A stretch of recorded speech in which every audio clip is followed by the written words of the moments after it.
Bismillah ve salatu ve selamu ala Resulillah ve ala alihi ve sahbihi ve men vala. Celaldir Suyuti rahmetullahi aleyhinin Halifle Tarihi namlı kitabıda biz Abbasilerin 18. sultanı Muqtadir Billah'nınki hayat bilen tanışıp çıkıvatkan. Biz bugün Muqtadir Billah'nınki şu hakimiyet biçti ultağın 20 yıllık hayatıda ölüp ketken meşhur büyükler hakkında tanışıp çıkayla. Bu devirde ölüp ketken büyük Allamilerden Ebu Bekir Muhammed ibn Davud Zahiri degan kişi. Bu kişinin dadısı İmam Davud Zahiri, Zahiri mezhepninki tikligüçüsü asas buludu, asbahallık. Hem de Muhammed bolsa muşu meşhur Davud Zahiri'nin oğlu. Bu kişi Hicriye 255 yılı Bağdat tuğulup, Hicriye 297 yılı ölüp ketken. Özüne ait yitik ulema bolup hadis ilmida yetişken, hem şair, hem fakih, hem edip. Onun üstüge dadısına ait köp yardımlarını bergen. Nemide demsizler? İlim işlerinde. Dadısıdan kitabını köçürüş berip, dadısı bilen tam muzakara kılışıp, tam okuşup, şonlaşka dadısı davamlıq özüge yakın ekili oladı eken.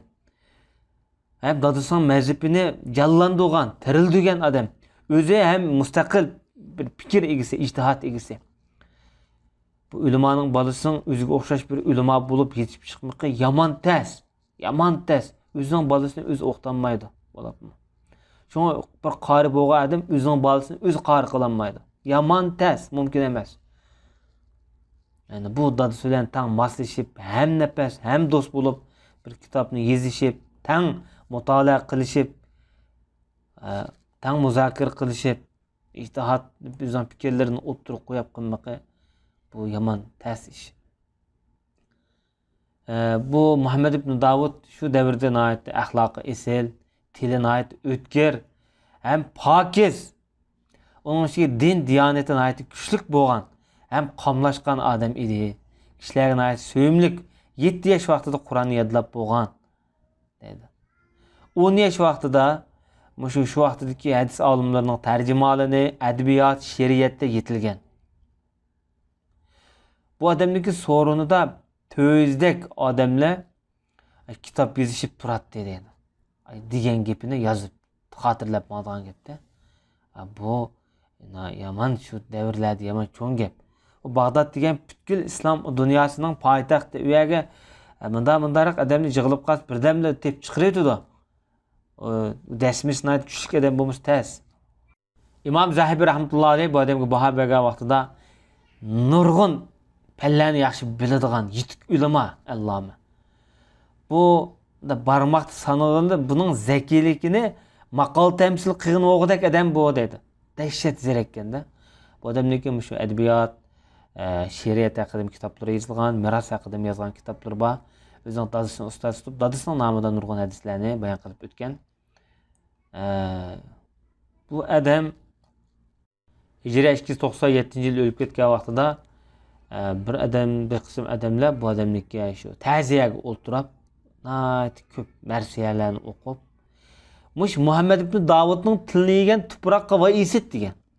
Demişqa tiline ait ütkür, fasahatlik adamken. Bu devirde ölüp ketken yani bir büyüklerden Yusuf ibn Yaqub ibn İsmail el-Basri.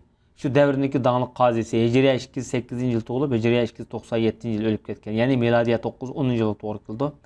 Bu şu devirdeki ait şencilik hadis ulemalardan bulup şu devirdeki muhaddisler bu adamdaki qışığı berip okuşuşun ait yarışman boğan. Öz zamanında hadis ilminin ait senetlik rivayetlerini kimning deganligini ait yaxshi şekilde biladigan hem özüne ait iffetlik, salih, şencilik hükümleri ait bir xil to'g'ri, adil, hayvat qozi edi dedi. Basra, Vasit qatorliq Iroqninki mashhur markaziy shaharlarga bu adam qozi bo'lgan. Ayni vaqtida Bag'dod shahrininki Sharqi Darvoza tarpininki qoziligimi mush adamga taalluq bo'lgan. Bu davrda o'lib ketgan yana bir büyük allama İbn Surayj nomi bilan mashhur bo'lgan Abul Abbas Ahmad ibn Umar ibn Surayj degan kishi. Bu Şafi mezhebininki öz devirdeki dağınık peshvo piri Hicriye 249-yıl tug'ilib Bag'dodda. 306-yılı yani şu Bag'dodning o'zida o'lib ketgan. Bu Sufyan ibn Uyaynaniki, Vaki'niki shogirdlari bo'ladi. Demak bu İmam Shafi'ga munosabatlik odamlar o'qigan. Shunga İmam Shafi'niki Shafi mazhabini shu davrda keng tarqatgan kishilardan bo'ladi. Bu yani İmam Shafi'niki navri shogirdi. Chunki İmam Shafi'niki Hasan ibn Muhammad az-Za'farani degan bir shogird bo'lganda, shuni da o'qigan. İmam Abu Davudning ham shogirdi bu. Undaqda bu odam shu davrdagi danglik muhaddislari deyishga bo'ldi. Yani bu kishi Jaloliddin Suyuti rahmatullohi alayh her 100 yılda bir avatildigan bir mujtahid islohotchilar var. Bu Hijriye 3. asrning islohotchisi desek bo'ladi degan bu odamni. Bu odamning bu tarixda 4 parchadek asar yozganligi xotirlanibdi. Buning ba'zisi yetib kelgan bo'lsa-mu, ba'zisi asosan ko'pincha yetib kelmagan.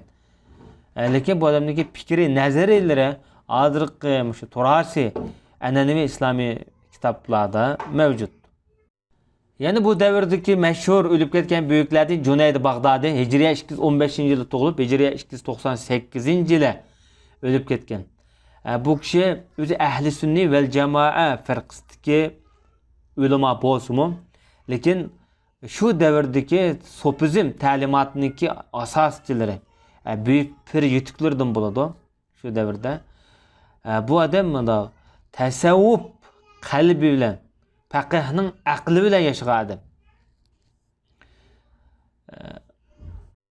Endi so'pi desak, bu odam bizning bir ozg'un bid'atchi so'plarimiz va ko'zimizga shu ko'rinadi. Bu bid'atchi ozg'un so'plardan emas, bu shu vaqtdagi tasavvuf iqliminiki asoschisi ustozi bo'lsa-mu, tasavvuf ilmini Qur'on sunnatga bog'lagan, Qur'on sunnat asosida nurlantirgan odamlar bu. Nachar aqidalardan saqlagan, ozg'un firqalar va oshqun so'plar va sunnatga to'g'ri kelmaydigan so'plar va bularniki xurafiy nazariyalardan, e'tiqodiy qarashlardan sunnatga uyg'un bo'lmagan. Bu yerdan tozgan odam bu. Bu odam shu o'ziniki ilmda pishgan odamda, sho'nglashgan 20 yosh vaqtida o'ziniki shu ilm so'rovlarida fatvo berishga boshlagan dedi. Endi u vaqtida davlatniki cho'ng xalifasi imzo atmasa, shu yo'l qo'ymasa fatvo berolmaydi qolgancha odamlar vaqtida. Sirri siqti deydigan bu odamniki onasining bir qismi yoki oqsimi bor. Shuni da o'qigan. Bu odam deydi, men tog'am sirri siqtiniki huzurida edim deydi. O'ynayotganimda shu 7 yosh vaqtida. Bu odamniki oldida, ya'ni tog'asining oldida bir turkum kishilar shukr degan nima degan mazmunda so'z qilayotgan ekan deydi. Menga ay bola shukr degan nima debdi. Shukr deganimiz Allah'ның nemeti bilen Allah'a asi bulmasını deb cevap verdim deydi. 7 yaşlık bola ekan taq shu vaqtida. Shu tog'isi bir xil ta'sirlanib ketib, bir qizga yaqib bo'lgan shu gapiga deydi. Hozir qadar men yig'layman degan. Bu odam bu yerda noto'liq o'tkir javob berganda, Xudoning nemeti bilen Xudoga asi bo'lmaslik debdi. Demek ki bu oğlum bir tağısı depti, senin tilingdan asi bo'lib qolmasin deb u ensirayma degan. Demek bu adam davamlı o'zining tiliga ahamiyat bergan, bir xil ehtiyot qilganda. Bu odamniki mashhur so'zlardan har qanday yo'l etik taqaq deydi. Faqat payg'ambarning yo'liga ergashsakdan bu yo'l uchoq degan so'zi bor. Ya'ni birisi bizning tasavvuf yo'limizga Qur'onni yodlamagan, Qur'onni o'rganmagan, hadisni bilmagan, hadisni yezib bakmagan adam bo'lsa, bu tasavvufchi desa, bunun yo'liga ergashgili bo'lmaydi. Chunki bizning bu yo'limiz Qur'on va hadisga bog'langan yo'l degan bu odam. Bizning Uyg'ur tariximizdagi so'plarniki ko'pinchisi asosan mutlaq 100% desak xatolashmaymiz. Ko'p holda sunnatdan, Qur'ondan yiroq, ilmdan to'lim yiroq. Bular podshohlik tuzumga o'xshab qolgan bularniki pirlari. Bir-biriga bunda maraz suptida, udum suptida o'zining shayx pir deb tutib kelgan. Millat uning ilmi yo'q. Qur'onni bilmaydi, o'qiyanmaydi, hadisni bilmaydi, o'qigan kitobi yo'q. Shunlashqa bizningki so'plarimiz asosan buni aytdi. Ozg'un ideyada buzuq e'tiqod yashab kelgan. Junayd Bag'dodiyniki xatchaklari degan bir kitob yaqinda ta'limidan chiqdi, nashrdan chiqdi. Bu odamniki so'zlarga texmo cho'nqur tushunishchi shu so'zga murojaat qilishni so'raymiz.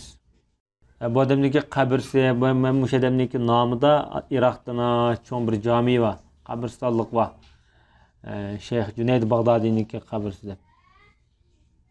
Yani bir bu davrda ölüp ketken büyük allamillardan Ebu Osman el-Hayri degan kishi, ismi Said ibn İsmail. Bu kishimi şu davrdagi ahli sunna vel jamoa firqasida, lekin tasavvuf manhaji maslikida mangan adam. Hijriya 3-asrdagi ulamolari. Bu odamniki hadis ilmida Sunan nomli kitobi bor. Endi bizning hozirgi davrdagi so'pilar bilan u davrdagi so'pilarning osmon zamin farqi bor. O vaqtdagi sunniy so'pilar Qur'on hadisga bog'langan qalbiyat taraflarga bakrak ahamiyat bergan. Hozirgi so'pilar desa o'xshamaydi. Qur'on hadisdan ko'p yiroqlab ketgan. Yani Qur'on hadisga bog'langan so'pilar bor, lekin ular o'zi men so'pi deb jar sanmaydi. Davron qilib yurmaydi. Riyodan yiroq holatda. Xudogo'y bo'ladi, zohid bo'ladi unda odamlar. Keyingi mezgilda shu Nishapurda tasavvufninki tarqalishi mushadamdan bo'lgan, Abu Osman el-Hayri'dan. İmam Zahabi rahmetullah aleyh bu adamga baho berib, o'z vaiz, ulgulik muhaddis, islomning shayxi. Junayd Bag'dodi Iroqliklar uchun qanday muhim bo'lsa, Xurosonliklar uchun Abu Osman el-Hayri shundan muhim degan. Demak, bu odam o'sha Bag'dodda o'qib yetishib, keyingi mezgilda Nishapur, Xuroson mushtariflarga berib, tasavvuf tariqatini shu yerda taqatgan degan bo'ldi. Bu odamdagi mashhur so'zlardan bir necha o'zinda deb o'taylik. Bu odam qalbimiz yaxshi, sog'lom bo'lsin desam, 4 ishni o'zing ahamiyat beradi. Biri Alloh uchun kamtar bo'lish kerak. Ya'ni biri Allohga muhtoj bo'lish kerak. Yelinish kerak, iltijo qilish kerak. Yani Allah'tan qo'rqish kerak. Yani biri Allah barısında ümit var bo'lish kerak. Bu 4 narsa bo'lgan vaqtida odamning qalbi, musulmonning qalbi sog'lom bo'ladi deydi. Yani bir so'zi sen dunyodan, mal dunyo, mansab, huquqdan, yani dunyodan shunda xushal bo'lsang, Allohdan xushal bo'ladigan dil huzurunda xushallik tez yo'qolib ketadi degan bu odam. Allah'dan başka adamdan korksan, senin kalbindeki Xudodan qo'rqadigan qo'rqinching yo'qolib ketadi degan. Allah'dan başka adamdan umidvor bo'lib yashasang, Xudoga bo'lgan umidvorliging suslab ketadi degan. Bu mashhur so'z. Yani bu davomli odamni Xudoga bog'lab turgan, dilini Xudoga bog'lab turgan iboralar bu. Bu odamni Hijriya 298-yili Nishapurda dunyodan ketgan. Alloh rahmat qilsin buyuklarga. Bu davrda o'lib ketgan yana bir buyuklardan Abu Bakr al-Bardiji degan kishi, ismi Ahmad ibn Harun degan bo'ladi. Bardiji bu odamniki laqami. Shu bu davrdagi nihoyat buyuk hadisshunoslarning eng kattalaridan sanaladi. Bu odam o'z Asbahonga kelgan. Bag'dodda o'lib ketgan 301-yili Hijriyaniki 301-yili. Bu odam shu davrdagi nihoyat katta buyuklardan sanaladi. Yani bir büyüklerden Cafer Feryabi degan kishi. İsmi Abu Bakr kunyasi bilan mashhur, ismi Cafer ibn Muhammad el-Feryabi. Hijriya 207-yili tug'ilib, Hijriya 301-yili, yani miladiya 913-yilda to'g'ri keldi. 3-asrdagi mashhur hadis ulamosi sanaladi. Tigi bu odam turk, hozirgi shu Afg'oniston bilan O'zbekiston orasidagi Faryobdan, yani Afg'onistonda hozir Faryobdan, tigi turk. Bu adam Faryobdan Mavran nahri bağım, Buxoro, Samarqand, Xuroson, Iroq, Hijaz, Sham, Misr, Iroq, Misr, Sham, Suriya mushtaraflik berib shu yerda o'qigan. O'zi turk qavmidan bo'ladi. Faryob ayni vaqtida turk shaharlarining biri. Hozir ham ko'proq Afg'onistonning qo'lida bo'lgan bilan, hozirmi o'zbeklar bor, to'xarlar bor u yerda. O'z zamonasining buyuk mashhur ulamolari bilan uchrashib, shahar kezib o'qigan bu odam. Bag'dod kirgan vaqtida shu Sunay nima dab nag'irli bilan kutib olgan. Kattaligida bu odamning so'rinida 10 minglarcha ulamo o'tirib hadis anglaydi ekan. Bu odamning tarixda yozib qoldirib ketgan nurg'un kitoblari bor. Hadisga, Qur'onga, e'tiqodga munosabatlik. Shu yerga murojaat qilsak bo'ldi. Yana bir büyük İbn Bessam degan kishi, kunyasi Abul Hasan Ali ibn Muhammad al-Baghdadi nomi bilan. Bu odam Hijriya 230-yili, milodiya 847-yili tug'ilib, Hijriya 302, ya'ni milodiya 914-yili o'lib ketgan. Bessam nomi bilan mashhur. Bu mu hamda Abbasiylarningki dastlabki davrlarda yashagan büyük adib, shoir, yozuvchi. O'zinki hamda ota-bobolari bo'libmi dadisi shu davrda saroyda amal tutgan büyüklerden. Şunlaşqa bu odamki oila kelib chiqishi hali holliq oilalardan bo'ladi hamda. Onasimi shu vaqtdagi mashhur adiblarniki singillar ekan. Balkim shu qondagi gen sabab bo'lganmi? Bumi shu davrda nihoyatda büyük adib, yozuvchi ekan. Ammo lekin yomon yeri afsus, bu ota-onasi nihoyat ko'p qaqshatgan deydi. Dağlıq yozuvchi bo'lsa-mu, she'r yozgan vaqtida shu ota-onasini hajr qilib she'r yozgan deydi. Tili nihoyat iflos odam edi deydi. Hech bir odam buning hajvisidan qutulib qolmagan. Ammo lekin shu xalifa Mu'tazid billohga yaqin yashagan deydi bilib o'tganda. Qasim ibn Ubaydullah degan odam vazir bo'lgan vaqtida mushum odamnimi hajr qilgan ekanda, bundan bir intiqom olay degan vaqtda xalifa Mu'tazid to'sib olgan deydi shu vaqtida. Ondan başqa nihoyat buzurg, isrofxo'r odam edi. Shia aqidasida yashagan deyilibdi. Bu odamniki mush o'rdidagi xatchaklar deydigan nurg'un kitoblar yozilgan. Bu she'riyat to'plamlari va yana bir büyükimiz İmam Nesai nomi bilan mashhur bo'lgan Abu Abdurrahman Ahmad ibn Shuayb an-Nasai degan kishi. Bu kishi Hijriya 215-yili tug'ilib, Hijriya 303-yili, ya'ni milodiya 915-yili o'lib ketgan. O'zi hadisshunos, qozi. Sunan nomli bir kitobi bor. Sunan-ı Sug'ra, Sunan-ı Kubra deb ikki xilda bu odam. Buni Sunan-ı Nasai nomi bilan mashhur bo'lganda bu odam. Bu odam Xurosonning Nisa shahridan. Hozir Turkmanistonda bu ya. Endi bu Turkmanistondan chiqqan. O Türklarning bir faxri deyishga bo'ldi. Kichik vaqtidan bu odam hadis ilmi bilan mashg'ul bo'lgan, ilm o'rganishga kirgan. Xuroson, Hijoz, Iroq, Sham, Misrlarda yashagan, shu yerda yerlashgan bir mezgil. Damashqqa kelgan. Damashqqa kelib, mush Ali ibn Abu Talib nomida bir kitob yozgan. Shu sababli bu odam ko'p tuhmatlarga, dishvorchilik, aziyatlarga uchragan. Yani bu Şia ekan deydigan tuhmatlarga uchrab qolganda. Bu odamning shu 6 hadis kitoblari ichida sanaladi. 6 hadis kitoblari ichida İmam Nasai'ning Sunan nomli kitobi bor, bu odamning. Bu odamniki hali nurg'un kitoblari va tafsir haqida kitoblari bor. Ulamolar bu odamga baho bergan vaqtida shenjilik, hofiz imom degandek nimalarni bergan. Bahalarını bergan. Bu adam o'zi shahid. Chunki bu odamni Falastinda ayni vaqtdagi bir turkum yoshlar bir gap talashib qilib bu odamni o'ldirayotgan, zulmga uchragan. Endi ba'zilar manda sababli deydi. Bu Ali radhiyallohu anhu haqida kitob yozgan deydi bu odam. Yozgandan keyin bu Muaviya haqida bir kitob yozsam bo'ldi desa, bu Muaviya to'g'riliq men qaysi narsani yozaman deganda gap qilgan ekan, bu Şamlıqlar chidamay, bo'lmasa Abbasiylar davri. Bu qadimdan tortib bu Şamlıqlar bu Muaviya jamiyatida Umayyalarni ajoyib yaxshi ko'rdi. Bu Muaviyaning xalifa bo'lib qolishining birdan bir sir nima deganda Şamlıqlarning ajoyib yaxshi ko'rishi Muaviyani. Umayya davlatining vayron bo'lishining sababi mo Shamdan Iroqqa o'tkab ketgan. Marvanul Himar poytaxtini. Shunlashqa bu yıkılışdagi eng muhim şartlarınki, sebeplerindeki biri. Endi İmam Nasai'ni shu Muaviyaning nimasini yozma deb qo'ygan bir qiz gapiga, endi Muaviya bilan Alini silish to'g'ri bo'lmaydi-ku, ikkili sahoba bo'lgan bilan. Endi Jami Umayyada shu tashqiga dessep urib, Jami Umayyadan haydab chiqargan dedi. Oxir mush Ramlar kelib Falastindagi shu yerda shahid holatda o'lib ketgan. Allah rahmet qilsin büyük Allah'ımıza. Bu hadis ulamolarning ichida bayroq mushadam juma qolganlarning hammasi kambag'al. O'zi boy o'tgan odam bu. Shunglashgan Misr hamma yerda berib, o'tirib, turib yaşagan.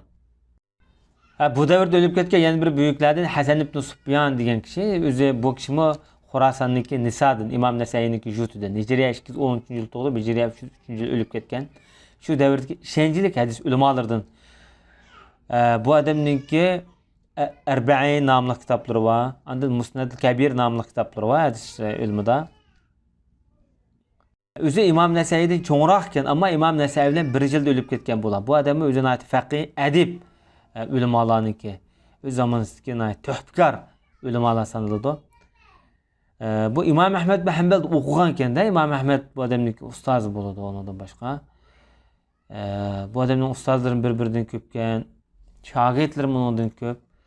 Ulamolarniki bahosi faqih, adib, Xorasonning o'z davridagi muhaddisi, o'zini ko'p hadis rivoyat qilgan, mazmut, ko'p safar qilgan, dinni tushungan, faqih degandek nomlarni bergan. Bu davrda ölüp ketken yana bir büyüklerden İmam Jubai. İmam Jubai. Bu kishi Hijriya 235 yıl tug'ilib, Hijriya 303 yılı, yani miladiya 916 yılı ölüp ketken. İsmi Muhammed ibn Abdülvahhab ibn Sallam el-Jubai. Yani Ebu Ali Jubai deymiz. Bu hem de öz devirdeki ilmi kalam fikri iqimininki peshvolardan sanaladi.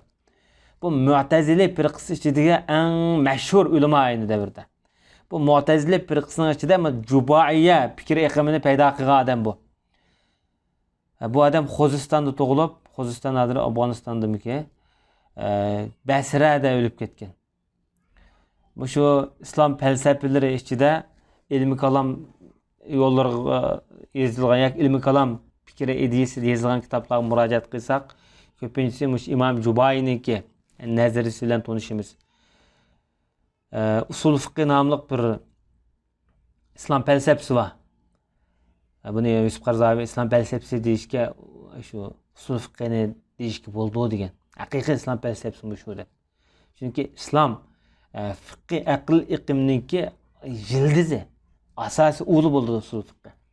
Usul fiqh ilmida İmam Jubayniki nurg'un munoziralari bor, bayon qilingan.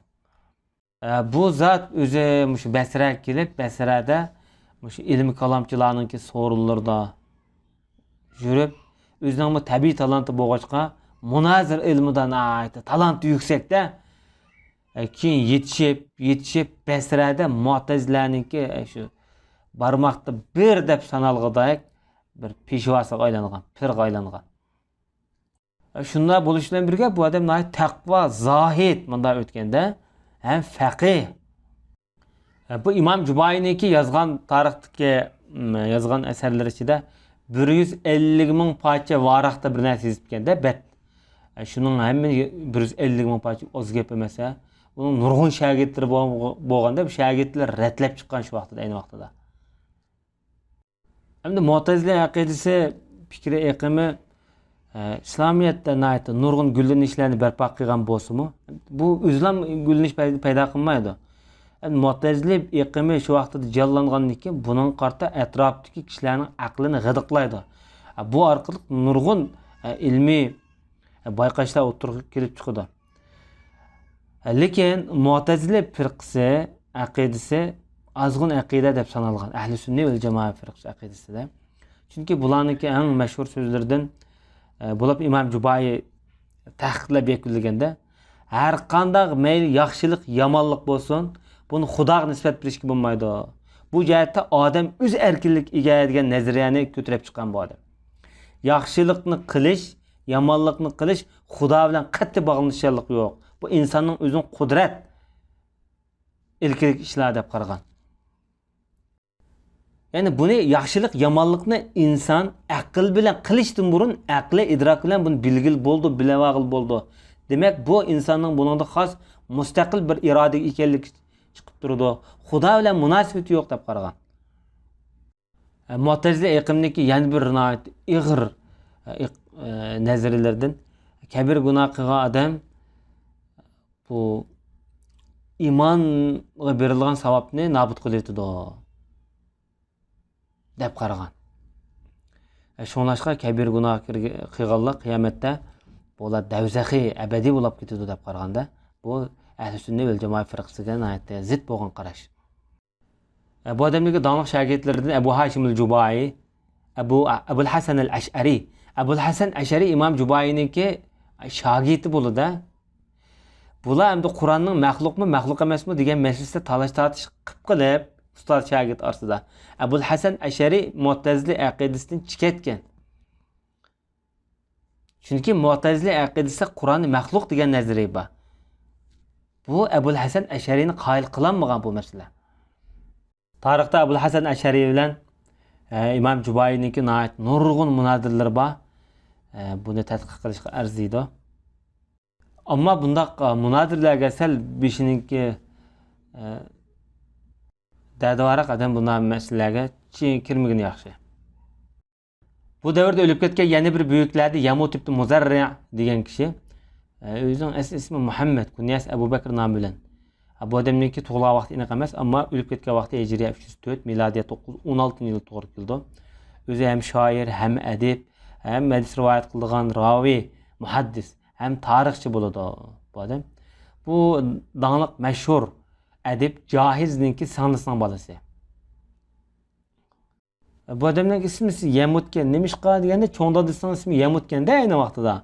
Dadısı ya çoğun dadamın ismini koyup koygan ki. Bu Yemut diyen ölsün diyen gep bu. Çoğun olgan vaxtıda ismini Muhammed'ke özgertken bu adam. Şunu kesel yoklap bağmaydı iken bu adam. İsmi Yemut ölsün boğan diken, bununki isminden bir xil şumlanmışsın adam dep kesel yokluğu bağmaydı iken de bu adam. Demek bu adam öz zamanındaki büyük ellamlardan buludu, ediplerden, şairlerden buludu. Bağdat'ta yaşayan, Bağdat'ta şu Besre'de hayatı şehirde ötken. Yani bir büyüklerdi bu devirde ötken İbnül Cela degen kişi ismi Ahmed ibn Yahya. Bu kişi şu devirdeki ötken ehli sünne vel cemaat firqasida, ama tutmağa yolu sünne iqimini asas qilgan. Tege Bağdatlık, Demişq'ta Suriye'de tuğan bu adam. Demek Şam'daki büyüklerniki aynı vaqtdaki ustaz buludu. Özüne takva ötken büyüklerden. Şoňlaşqa öz peytide mundaq bir tarixi yaratılganda dünyada 3 sopu var dedi meşhur. 4-nçisi yok.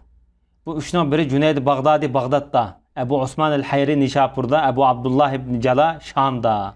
Bu şu 3 dünyadaki büyük sopularının piri degen. Demek bu adam Şam'daki en büyük ellamıldır sanıldı. Bu adamdaki meşhur sözden bir adam seni tıllısı mı, başkalar seni maqtısı mı, maqtıgan maqtaş bilen tıllagan tılda senin micazın özgerme bir xil turalısan sen zahid degen bu adam. Bu adam Hicriye 306-yılı ölüp ketipdi. Bu devirdeki yani bir büyük Ebu Ya'la Mevseli degen kişi ismi Ahmed ibn Ali Mevseli deyimiz. Bu kişi aynı devirdeki büyük ulemalardan, yani miladiye 913-yılı ölüp ketken, miladiye 826-yılı tuğulgan, uzun ömür köygende. Meşhur işencilik hadis ulemasıdır. İmam Zahabi rahmetullahi aleyh Mevsili'nin muhaddisi dep süpetilgende. Nurgun ulemalar şu peytiz bu adamın qışığı berip hadis öğrengen. Bu adamın ki kitapları var. Yahya ibn Ma'in'i okugan, Ali ibn Medini'de okugan, Ahmed ibn Hanbal'de okugan. Bu adam şu ölüp ketken vaqtida şu Bağdat'ta nurgun bazala, dukkalı takılgan deydi. Cinasıgına nurgun adam bolgan. Demek bunun bu adamniki meşhur bir ulema ekanligi şu paytida chiqib turibdi. Bu adamniki Musnad namli kitabı var yana. Yani bir büyük Al-Ushnan al-Muqri degan kishi. Bu ismidan bu adamniki bir Ushna degan bir o'lkadan anda bir danglik bir qorilik chiqib turibdi. İsmi Ahmed ibn Sahil, Abul Abbas kunyasi bor. Ayni vaqtida shu Suriyada tajvid ilmida, qiraat ilmida nurg'un o'quvchi tarbiyalagan bo'lg'achqa bu odamni muqri, qari deb qiraat ilmi bilan, tajvid ilmi bilan mashhur bo'lgan. Hem ondan başqa hadis ilmida ham xalay yetishgan. O'z davriniki hadis allamlarni bu odam o'qigan, shulardan hadis rivoyat qilgan buyuklardan. Bu odamniki Hijriya 307-yili o'lib ketganligi xotirlangan. Yana birisi İbn Sayb degan kishi, ismi Abdullah ibn Malik ibn Sayb, Abu Bakr Tujaybi deyildi. Bu Misrniki ayni vaqtdagi dangli qarisi ekan. şu devirde. Nurgun ulema yetiştirgen, talip yetiştirgen büyüklerden sanıldı. Yani böyle Ebu Bekir Royani degan kişi. İsmi Muhammed ibn Harun Royani. Hicriye 10. yıl tug'ilgan bu adam. Bu adam Hicriye 307. yıl ölüp ketgan. Demek bu adamniki tarihi bek muşinchlik yezilibdi. Demek bu adamning Abbasiylar davlatida töhbkor ulamalardan ekanligi chiqib turibdi. Chunki bir necha shogirdlar, nurg'un ustozlari bu yerda qayd qilinib o'tgan. Yana bir büyükimiz İbnül Munzir Nishapuri degan kishi. Hijriya 241 yil tug'ilib, Hijriya 318 yil o'lib ketgan. O'zi Nishapurlik odam. Lekin yashagan yeri keyin Makkada yashagan shu yakilib. Bu adam o'z paytida ayni vaqtida islom dunyosida yurib, hadis, fiqh ilmlarini o'rgangan, Misrlarga borgan degandek, Hijaz zaminlarga kelgan. İmam Şafii'ninki şagirdleri o'qigan. İmam Şafii'ninki kitoblaridan bu adam Misrga borgan vaqtida tanishgan. Keyingi mezgilda shu Makkaga yenib kelib, Makkada kitob yozib, dars o'rgatib, fatvo yozib, buniki shu Makkada maqomi, darajasi o'sab, haramning Makka haramininki ustozi, shayx aylangan. Chunki bu adam tafsirshunos, hem ishonchlik muhaddis, sahobalarning ish izlarini yaxshi biladigan, ulamalarning tarjimalarni yaxshi biladigan ulama ustoz shu paytida. Bu adam shu hadis ilmini, fiqh ilmini bunda jug'lab, bir-biriga bunda jug'agan mashhur islom ulamosi. İmam Navaviy bu adam to'g'riliq yaxshi baholarni bergan. Yana bir büyükimiz İbn Jarir Tabari degan kishi, ismi Muhammad ibn Jarir ibn Yazid Tabari. Hijriya 224 yil tug'ilib, Hijriya 310 yili, ya'ni milodiy 923 yil o'lib ketgan. Bu adam ko'p qirliq ulama. Tafsirda, tarixda, fiqhda, hadisda. Tafsirda katta bir kitobi bor. Tarixda shundoq. Fiqh nazariyalari mo'l, mutlaq mujtahid deyishki bo'ldi. Bütün mufassir, tafsirshunoslarning imomi, ustozi deb laqab bor bu adam. Bu adam Tabaristonda tug'ilgan. Keyin Bag'dod, Kufa, Basralarga borgan, Misrlarga borgan. Shu vaqtning ulamalari Maliki mazhabining, Shofiy mazhabining, turli mazhablarningki ilmlarida uchrashgan bu adam. Qur'onni yodag'an, qiroat ilmini, tajvid ilmini, tafsir ilmini yaxshi bilgan bu adam. Sunnatlarni yaxshi bilgan. Bu adamning bu hamma sohada yaxshi kitoblari bor. Bu adamning tarjimonini bugungi temada so'zlab bo'lmaydi. Bu adamning tafsir Tabari, tarix Tabari degan kitobi bor. Bu kitobi bu adamningki yetuligiga faqat yetadi. Bu adam Hijriya 310 yil o'lib ketgan. Yana biri Muhammad ibn Jarir Tabari deb yana bir ulamo bor. O Şia Rafizi o. Umi ulama, lekin ikkisi ismdosh. Lekin bu emas. Mavi 310 yil o'lib ketgan Bag'dodda. Yana bir büyük ulama Zujjajun Nahvi degan kishi, ismi kunyasi Abu Ishaq, ismi bo'lsa İbrahim ibn Muhammad deymiz. Bu o'z davridagi mashhur grammatshunos bo'ladi. Bu adam Hijriya 241 yil tug'ilib, Hijriya 311 yili, ya'ni milodiy 923 yilga kelgan vaqtida o'lib ketgan. Nurg'un kitoblarni yozgan. Bular bu tafsir ilmida Ma'anil Qur'on nomli kitobi bor. Bu kitobi mashhur. Ondan boshqa Allohning go'zal ismlarini tafsirlash degan nomli kitoblarimiz bor. Bu ayni davrda Mu'tazid Billah va uning vaziri Ubaydulloh ibn Sulaymon qatorliq va Qosim ibn Ubaydulloh qatorliq Abbosiylarning vazirlari bilan hamdo'st bo'lgan, shularning bolalariga dars o'rgatgan büyük. Bu adamni nima qilib Zujjaj deymiz deydi. Zujjajga aynakchi degan bo'ldi. Ayni vaqtida bu adam aynakchilik bilan shug'ullangan ekan. Keyin buni tashitib, shu adabiyot sohasida ustuq qozongan bo'lg'achqa, shu buni Zujjaj, aynakchi deb nom bergan. Yana bir büyükimiz İbn Xuzayma degan kishi. İsmi Muhammad ibn Ishaq ibn Xuzayma, lekin ismi İbn Xuzayma desbekrak mashhur. O'zi Shofiy mazhabiniki ulamosi. Hijriya 223 yil tug'ilib, Hijriya 311 yilda tug'ilgan.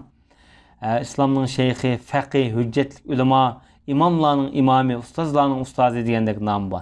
Bu odamniki İbn Xuzaymaning Sahih kitoblarida nomli bir kitobi bor. Onun usul fiqh ilmida yazgan kitapları mı var bu adamniki. Hayatida 140 parçadan artıq kitap yazganlığı xatırlanıptı.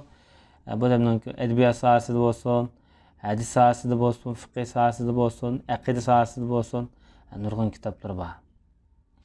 Özümün aytqılı bay ötke adamda qılıdı. Özü mal dunyalarına ait köp sadaq qıldıgan adam deydi. Hatta kelgen kiyimlerden tapıp sadaqat qılıp. Bu davrda kiyim tapmak tez. Bir kiyimni iş qıtım kiymeydi dedi. İkinci qıtım qaçı sadaqat qılaydı ekende. Demek bu adam taqvalıqdımı, elemdimi, qalemdimi hem jihati yetilganlik chiqib turadi. Lekin bak boyimi kedise birden saklamaydı ekan. Tapqan ne? İlim ehli ilimliga, talabilige, ulamolarga sarf qilib o'qitib turdigan. Bir kunsi yurtidagi bütün adamlarni chaqirib deydi. Bir beg'ava ekan bog'da. Kambag'al olsun, boy olsun, hamma adamni yig'ib bu yerda kavobdan tatib tatliq turib hamma narsani ekkagan. Bu ajoyib bir tarixiy kun bo'lgan deydi. Bu ulamoning va cho'ng do'stgan sanmoq oson gap emas. Ulamolar bu kishi bahaga vaqtida islom dinida o'tgan, islom tarixida o'tgan buyuk mujtahid, dunyodagi ilm va fiqh sohasida yetilgan mutlaq imom degandek baholarga erishgan. Yana bir buyuk İbn Zakariya degan bir tabib. Yani İmam Razi deymiz, Ebu Bekir Razi. Hicriye 250-yılı tug'ilib, Hicriye 311-yılı, miladiye 923-yıl ölüp ketgan. Özü mutlaq Müslüman feylasuflardan. Dağlık ximiyeger. Andın tabib adam bu. Öz davrininki hamda altın adamları. Çünkü şu tibabet ilmida utuq qazangan yetuklardan. Hem katta feylasuf, hem matematik. Hem de Arap Quyoshi G'arib Kuchdi nomli bir kitobi va bir sharhshunasniki yozgan. Bu adamni sifatlab insoniyatning buyuk tabib ustozi degan. Bütün insoniyatning mutlaq buyuk ustozi degan bu odamni. Bu adamniki Al-Havi nomli bir kitobi bor tibabet ilmida. Meyli g'arb, meyli sharqda hozir qadar tibobat ilmininki asos bo'lib kelgan. O'zinki yosh kichik vaqtlarda matematika, tibobat, falsafa, falakiyat, astronomiya, ximiya, mantiq, logika, adabiyot qatorliq sohalarni o'rgangan, ham yetilgan.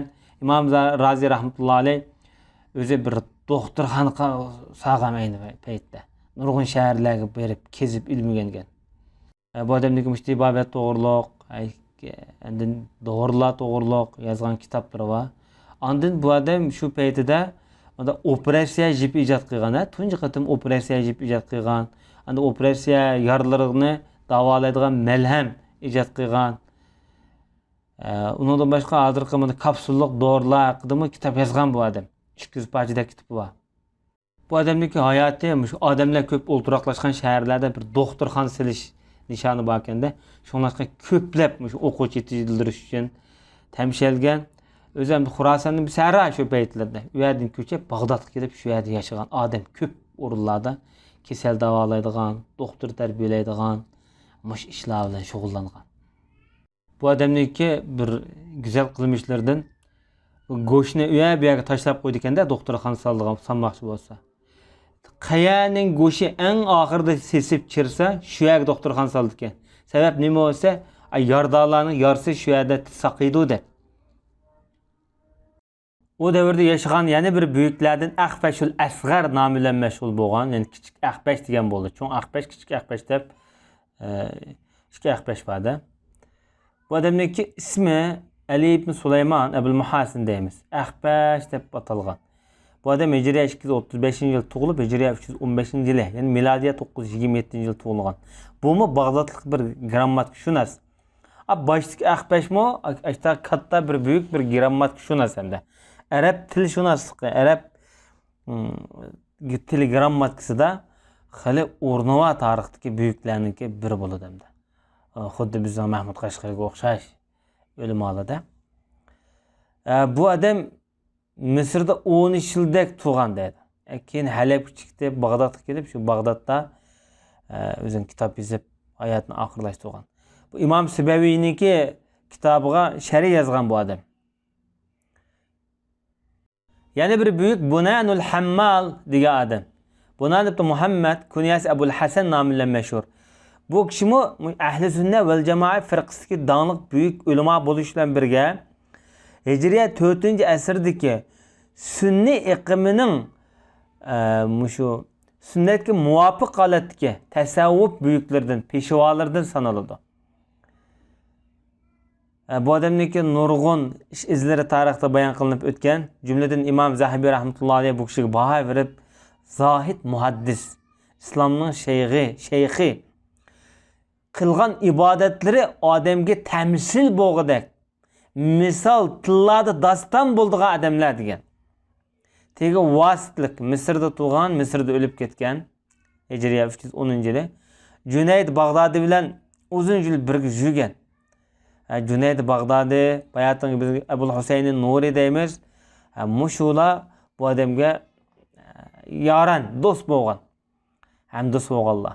Bu kishimi undan boshqa hadis ilmida xili rivoyatlik, sanatlik hadislar va rivoyat qila oladigan buyuklardan. Bu odamdan ko'p kishilar hadis rivoyat qilgan. Bu odammi boshqalardan hadis rivoyat qilgan. Bu odamniki tatliq so'zlardan bir necha kalima huzuringizga deb o'tay. Davomliq sabablarni ham ko'rib, sababkorni, shu sababni bizga imkoniyatni yaratib beruvchilik ko'rmay, sababni ham ko'rib olsak, bizni bu sababni ko'rish eni bara bizni sababkorni ko'rishdan mahrum qo'ydi deydi. Ya'ni Xudoni unutuldirdi demakchi. Demak bu orqali sen har qanday ishingni Xudoga bog'laydigan kamtarlikni o'rgan demakchi. Hem mutlaq sebep qilmaslik umuman bundaq odamni batıllıqqa, ya'ni batil deganimiz nurg'un ma'nolarda keladi. Yani nahaq degan ma'nolarim bor, yolg'on degan ma'nolarim bor. Bu yerda ya'ni yo'lsizlikni davom etgan bo'ldi degan bo'ldi. Demakchi bo'lgani bu odam sabab qilsa, ama sebepkarni unutmaysa demakchi. Uningdan boshqa yana bir buyukimiz Abu Bakr ibn Abu Davud as-Sijistani, ya'ni bu kishi muqtadir billahi ta'ala o'z qo'li bilan mol dunyo olib turadigan odamlarning biri. Biz oldaq darsi o'tdi. Bu kishi Abu Davudning o'g'li, Abu Davud Sijistani rahmatullohi alayh Sunan nomli hadis kitobiningki avtori bo'ladi. Bu adam Hijriya 3-asrdagi donglik muhaddislardan dadasiga o'xshash nurg'un hadislarni anglagan, mushu anglagan narsani yozishga nayt erishgan ekanda. Dadasining shogirdi. Ilm izlash uchun ta Sijiston nima deydi? Afg'onistonda. Paris, Ironga, Iroqqa, Shamga, Misrga, Arab yarim orollari mush diyorlig'icha kelib kechib o'rgangan hadis ilmini shu paytlarda. Al-Masahib Kitabul Ba's nomli kitoblari bor. Mush adam yozib qoldirganda o kitobni. Shundoq bir katta ulamo bo'lishiga qaramay, hamda dadistak hadis ilmida nayta puxta yodlayolmaydigan yoki ba'zi unutib qoldigan avvallar bo'lishi mumkin. Abu Davud o'zining o'g'lini, mening o'g'lim bu Abdullah kazzab degan. Ama İmam Darqutni rahmatullohi alayh o'zi ishonchlik odamda, ama hadis ilmida ko'proq xatolashib qoldi deydi. Endi u vaqtida o'zi yodda saqlam deydi u gapni. Bir kelime yoki bir odam, bir ravi xatolashib qolsa, o adamning hadislarini qabul qilib unmaydi, qabul qilmaydi. Hadis ulamolari ayni vaqtida. Hatto bolasiga mo, dadasiga rahim qilmaydi. Va balamte, dadamte deb. Bu yerda kazzab, yolg'onchi degani bu odam o'g'lini. Bu yolg'onchilikni o'zi odat qilgan degan gap emas. Bu hadisni degandikin ba'zi hadisniki raviylarda yoki matnlarda almashtirib qo'ydigan avvallar yuz berdi. Hamma yodiq deydigan avval bo'lgan ekan. Shuni kompyuterda chiqqandek hozirgi mezgildagidek masalan bir deyamaydi hamma hadisni. Bir hadisni ketib qoldimi bo'ldi xolos. Uning bahoni beraveradigan gap. Emlet uyalğanç emas. En takva büyük ellamildin, zahitlardın bu adamlar. Şuna hadis istilahideki atalgılarını şahsi nam süptüde kolunuşku bulmaydı. Ama dadısı o bahane bergen bilen başkalar dadısı Ebu Davud'u bekrek cık neslerini biladigan, yadlaydıgan adam idi de bahalarını bergen. Mesela bu adamdaki takvalıqını biz aldığımız derste görüp çıktık. Men üzümni xar qılıp, üzümni xar miskin qılıp, senin kulağından men tamak yemeyme, mal dünya almayma deb qasam qılıp etdi bir vezirgi deyaladi. Sebep nimasi? O adamning nazardagi bir bid'atchi bilan paranglashmaymi, ko'rashmaymi deb bo'lgan vaqa. Demak, bu adamningki Xudoga naqadar esildiganligi, muhabbat, nafrat maydoni Xudo uchun iniqlikqa chiqib turadigan bir zoid. Shunday bo'lsa-mu, dadisi rahimsizlik bilan baho bergan bu yerda. Demak, hadis ulamolarniki hadisni hozirga qadar bizga saqlab kelishida bularning ajoyib taqvoligi, mislsiz uni ta'rifligi bo'lmagan darajada ixlos qilgan bular. O davrdagi yana bir buyuklardan Abu Avanat al-Isfiroyini degan kishi, ismi Yaqub ibn Ishaq, lekin Abu Avana nomi bilan mashhur. Bu kishi ayni vaqtdagi ko'p hadis rivoyat qilgan buyuklardan. O'zi Nishapurda tug'ilgan. Isfiroyin degan o'zi Nishapurning bir shahri. Hijriy 230-yil tug'ilib, İslam dünyasındaki nurg'un markaziy shaharlarni Xuroson, Iroq, Hijoz, Yaman, Sham, İran, Esbahan, Misr, Paris mushalda yurgan.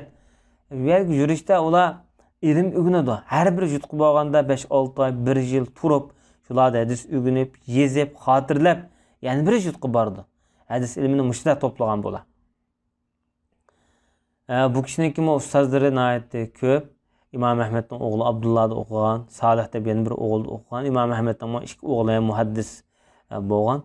Bu adamın şagirdlerimin ayette köp. Bu adamın ki El-Musnedus Sahih namlı bir kitabı var. Bu kitabı İmam Müslim rahmetullahi aleyhinki Sahih Müslim namlı kitabı asaslanıp retleyen, toplagan. Bu adam hayatı 5 qıtım haj qilgan, ilim talab qilish uchun ko'p kuch sarf qilgan buyuklardan. Misrdagi vaqtlarda bo'lsa kerak, Imom Shofiyning Shofiy mazhabini shu yerda o'rganib, Xurosonga, Nishapur o'lkasiga Shofiy mazhabini dastlabda akirib taqatgan buyuklardan. Bu kishi 316-yil o'lib ketgan ishonchli ulug' shaxslar. Yana bir buyuk alloma Abul Qasim al-Bag'aviy Hicriye 214-yil tug'ilib, Hicriye 317-yilda, ya'ni 103 yosh umr ko'rgan buyuk. Bu kishimiz cho'ng hadisshunos ayni vaqtida. İmam Ahmed, Ali ibn Madini, Yahya ibn Ma'in, dangli hadisshunoslar bo'lar. Mushularni o'qigan, bu odamning shogirdlari nihoyat ko'p. Ulamolar baho bergan vaqtida ishonchlik hadislarni aytib, puxta ozmay yodlagan hofiz deb shunaqa degan. O'zingmi necha kitoblar var.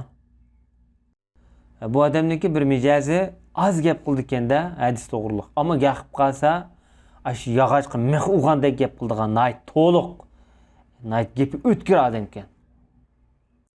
Bu odam shu 3 yosh chigan taqdirdami, ko'z, quloq, tishlar tushmagan, saq, o'ziniki dideklari bor ekanda, shu dideklari bilan yana rayonlik munosabat o'rnatib qila oladigan bundan kuchli yashagan odam ekan. Yani bir büyük allama İbn Harbavi degan kishi. Bu kishining kunyasi Abu Ubayd Ali ibn Husayn al-Harbavi nomiga mashhur. O'zi Bag'dodda yashagan. Bag'doddagi shu Shofiy mazhabiniki buyuklardan Hijriya 319-yil o'lib ketgan. Muqtadirniki eng oxirgi mezgillari. Bu Davud ibn Zahiri degan kishiniki, Davud Zahiri degan kishiniki shogirdi bo'ladi. Özü Kur'an, fıkıh, hadis, şu İslam'daki fıkıh meselelerdeki ihtilafi nazariyelerini, munazir ilmini, Arap tilşünaslıqını, Araplarning tarixini nəhayət yaxşı biladigan öz zahid, taqva büyüklerden. Bu adamın qiziq bir işi, hech qanday adam bununki tamaq yeginni, içkinni, keyginni, qo'lni yug'ini ko'rib bakmagan debdi. Sebebi adam yo'q yerda xilvatda yolg'iz qildi ekanda bu ishni hammani. balki bu jihatdimi o'zining bir o'ylagan taraflari bo'lishi mumkin. Misrniki qoziligiga ega bo'lib, keyin o'zi mush qozilikdan tushib ketsam deb chin talab qilib nechiqatim oxirida o'zi tushib ketgan deydi.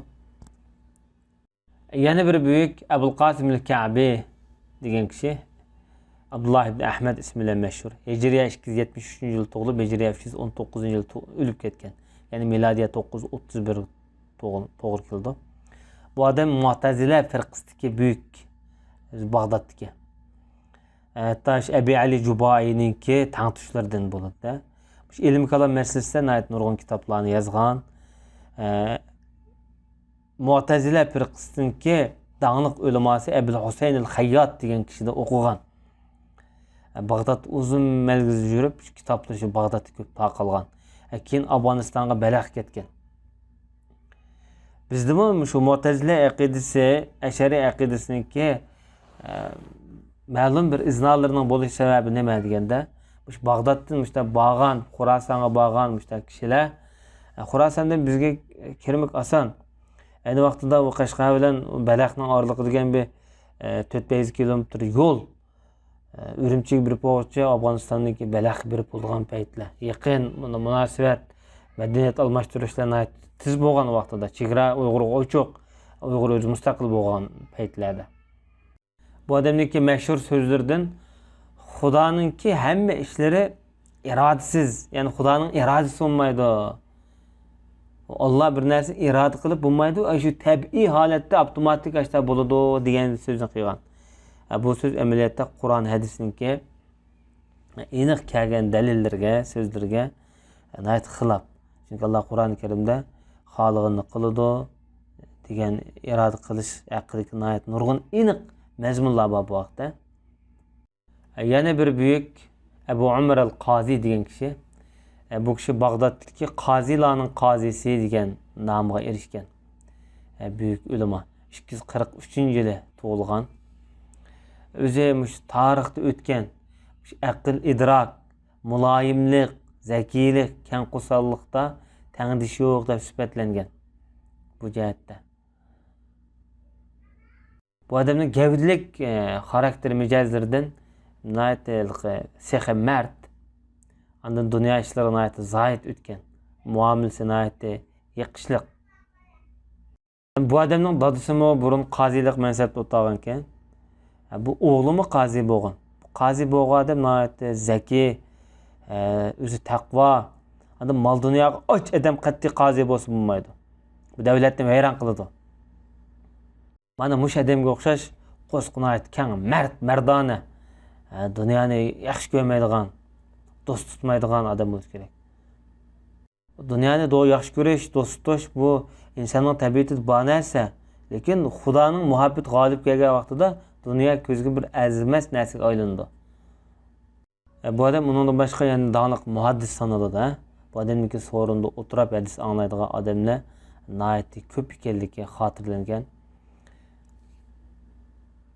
Bu odamniki hamda o'ziniki chiqqan eng mashhur so'tlardan Mansur Hallajni mushadam o'tgan. Bu o'z paytida eng to'g'ri tanlash bo'lgan bu odam uchun islom tarixida. Bu Hijriya 309 bo'lgan masala. Mansurul Hallajni cho'ng shu sot maydoniga elib chiqqan deydi, elib chiqqan vaqtida. Bu qozi Abu Umar degan kishi Hallajni keltirgandan keyin Hallajninki do'stlarining qo'lidagi bir qism kitoblarni elib kelganda, bu kitobda mundaq bir gap yozilgan ekan. Bir odam haj qilmoqchi bo'lib, haj qilinmagan bo'lsa, bir uyga o'zining oilasiga bir uy bino qilib selab olsin. Hech kim kirmaydigan, o'ziga xos qilib, haj kunlarida 3 kun ro'za tutib, Ka'ba baytullohni tavof qilgandek tavof qilsin. Hojilar Makkada qilgan ishni shu uysiz qilsin. 30 miskinni chaqirib taom bersin. Shularga o'z xizmatini qilsin, kiyim kiydirsin. Har biriga 7 dirhamdan pul bersin yo 3 dirhamdan pul bersin. Mushtaq qilsa bu odamga haj bo'ladi degan bir yozilgan xat bor ekanda. Mushu xatni Hallajninki do'stlarining, shogirdlarining bir yerdan oqtirib, Hem de vaqtida nurg'un istihbarat adamlar bo'ladi. Keyinga tushgancha, shu orqali qo'lga tushirdi-da hamda. Butun hamda bu nima degan vaqtida Allohning dag'irishning oldida shu o'tirib qo'yayotgan masala. Mush gapni ko'rsatib, sen bu na'din topding desa, men buni Hasanul Basriyning Ixlos nomli kitobida o'qigan desa, o kitobni bizmi o'qigan yolg'onchi kazzab, sening qining halol degan. Shu gapni anglagan vazir bor endi-da, "Ma gapni sen deding-a" deblam darhol qog'oz qalam qilib yozdirib olgan. Vazirning yomon o'chi bor. Demak, bu odamga nurg'un jinoyatlarni otib o'ltirgan. Undan boshqa yana bir buyuk Qudamat ibn Ja'far degan kishi, buni Abul Ja'far deymiz, Abul Faraj deymiz. Bu odam asli Xristian, Nasara. Muktafi billah degan xalifaning qo'lida musulmon bo'lgan. Bu kishimi shu balog'at, fasohat ilmining peshvolaridan sanaladi. Tilanayat, o'tkir, mantiq, falsafa ilmiga nisbatan ilib etgan vaqtida barmoqda sanig'ini bo'g'idek o'z davriniki faylasuflardan. Arab til balog'atiniki mush ilmul badi' qismiga nisbatan ilib etgan vaqtida bu odam rasmiy o'lni hozirlagan, tiklagan odam. Hozir qadar balog'at ilmining ilmul badi' turi mush Qudamat Ja'farniki sepaga o'l asosida tikilib menaliq. Javahirul Alfaz nomli bir kitob bor-da. Mush kitob mush odamniki kitobi. Bu arab tilshunoslikdagi nadir asar deb sanalgan asarlarniki biri. Bundan boshqa o'lib ketgan buyuklar naytimi ko'p, lekin Jaloliddin Suyuti rahmatullohi alayhi o'z qalamga olgan qismi faqat mushunchalik. Biz oldin qatimliq darsda Abu Tahir Qarmatininki bir tarixini o'qiganda, o'qigan vaqtimizda bu Kabni vayron qilgan odam qo'y Shia. Bu she'rda mundoq degan. Shu yerda bir quriya qilib qopti, men shu yerni eskartib qo'yay.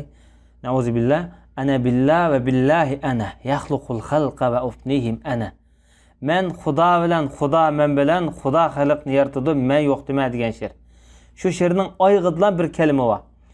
Abu Tahir al-Qarmati Hajrul Aswadni bulab chiqib, opqichib, nurg'un hojilarni o'ltirib, nurg'un parokandichilikni tergandan keyin uzun o'tmaylam buningki badallar tikim katang parchan parat bo'lib to'kilib o'lib ketgan. Buningda bir xil teri kesil chaplashib, yuqumliq teri kesal, ishib terilar tashab to'kilib shundoq o'lib ketgan.